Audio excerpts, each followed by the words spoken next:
Buenos días a todos, mi nombre es Ana María Cardoso Gómez. El día de hoy voy a hablar sobre la inclusión a la diversidad motriz. Bueno, la inclusión de personas con discapacidades en las actividades cotidianas conlleva ciertas prácticas y políticas que se diseñan para identificar y eliminar estas barreras que usualmente las personas tenemos, que son como obstáculos físicos, de comunicación, muchas veces de actitud, que pues dificultan que las personas puedan tener una participación como tal en la sociedad, al igual que las personas pues sin discapacidad. Bueno, partimos de que la inclusión implica varias cosas, lo que es el buen trato, esto es recibir un trato justo de otras personas sin discriminación. La segunda es hacer que los productos o, por ejemplo, las comunicaciones y el ambiente físico puedan ser utilizados con más frecuencia por este tipo de personas a nivel universal. En la tercera tenemos lo que son las adaptaciones razonables. Esto quiere decir, por ejemplo, modificar cosas, procedimientos o sistemas que permitan que una persona con discapacidad pues lo puedan usar lo máximo posible.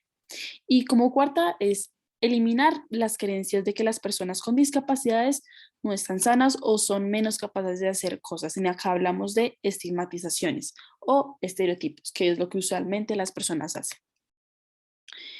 Bien, para esto nosotros, la inclusión implica también recibir como comentarios de las personas con discapacidad, generalmente mediante las organizaciones enfocadas en la discapacidad y pues la vida independiente. Entonces, en este caso, lo que consideramos muy importante es el lenguaje. Con el lenguaje nos comunicamos, nosotros informamos, expresamos sentimientos, transmitimos valores, también clasificamos e interpretamos como tal la realidad que vivimos día a día. Para esto, usar adecuadamente el lenguaje, pues promovemos el cambio de la cultura a nivel general.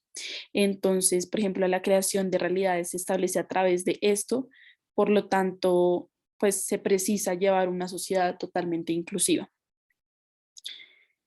Bien, para eso nosotros tenemos que usar nuestro lenguaje correctamente. Por ejemplo, acá aplicamos lo que es la inclusión en el modo en el que nosotros estamos hablando, lo que tenemos un uso correcto y un uso incorrecto que puede llegar a incomodar a las personas. Por ejemplo, en vez de decir lenguaje de señas, podemos decir lengua de señas.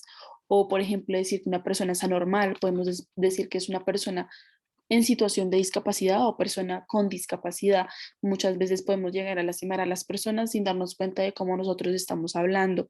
Por ejemplo, hablar de lisiado, inválido, mongólico. Podemos usar otro tipo de palabras que se puedan adaptar pues a la situación sin ver a una persona vulnerable por su situación. Por ejemplo, usar persona usuaria de silla de ruedas, persona en situación de discapacidad, persona con discapacidad física. Esto es muy importante para hacer una inclusión a las personas. Esto es muy importante en el lenguaje que llevamos día a día. Bien, para la siguiente tenemos lo que es una atención inclusiva. Son las acciones que nosotros tenemos día a día.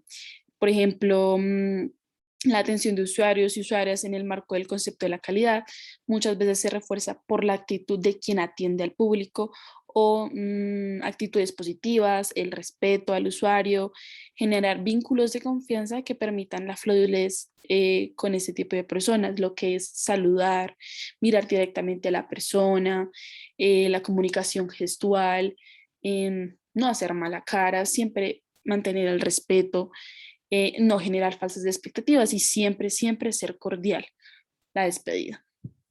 Bien.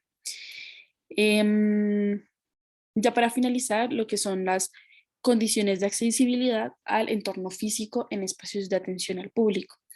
Bien, para esto hacemos una inclusión en general, todas las personas, por ejemplo, teniendo o tratando de incluir, tener un espacio ancho mínimo, pues continuo que permita la circulación de personas con discapacidad, por ejemplo, personas con sillas de ruedas, bastones o personas que caminen o se desplacen con este tipo de objetos que no sean capaces.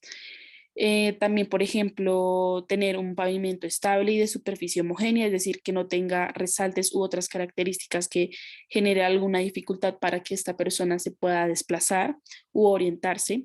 También, por ejemplo, podamos tener zonas libres de obstáculos, por ejemplo, gradas o cualquier barrera que dificulte el desplazamiento de la persona, o por ejemplo, en lugares donde la persona tenga que subir en un centro comercial, subir las escaleras, de pronto hayan, eh, por ejemplo, ascensores. Esto es inclusión a personas que básicamente no pueden usar las escaleras, o muchas veces en las casas, en la cual tienen como una máquina que pueda ayudarlos am, a subir esas escaleras sin ningún tipo de dificultad. A nivel general, esto es muy importante porque estamos manejando lo que es la accesibilidad tanto física, ayudándolos también a desplazarse a sus lugares de destino, y también el lenguaje, lo cual es muy importante hoy en día porque no todos manejamos el mismo lenguaje, y esta es la forma en que podemos ser cordiales y manejando un respeto alto hacia las personas, manejando la inclusión. Muchas gracias.